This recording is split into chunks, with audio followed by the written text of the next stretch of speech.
Assalomu alaykum aziz obunachilarim. Meni ismim Sarafroz. Bugun men sizlarga o'zim haqimda ozgina bo'lsa-da ma'lumot bermoqchiman. Ertalabda turib tog'larga dom bergan, uyda yaxshi qiz bo'lib o'ynab o'tirgan, quyonchasini o'ynatgan, ko'chaga chiqib hushtak chalib akasini chaqirgan, o'ynagani borganda o'rnidan chiqmay o'yinga tushgan. Oyim xamir ovqat qilganda osh qovog'ida qovun deb yeb ko'rgan.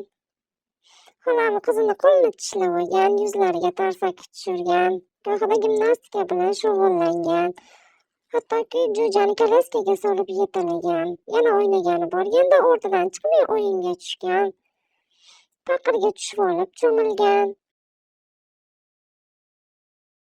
gitara chalib qo'shiq aytgan, davrani hech kimga bermagan,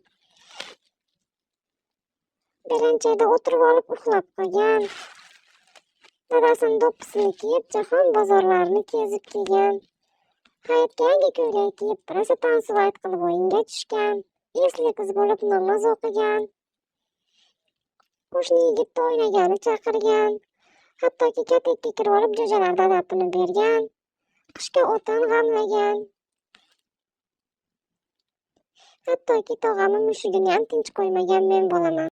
Bir so'z bilan aytganda, shum bo'lamas, shumtaka qizman. Kimga menga o'xshagan shumtaka qiz kerak bo'lsa, menga obuna va layk bossin.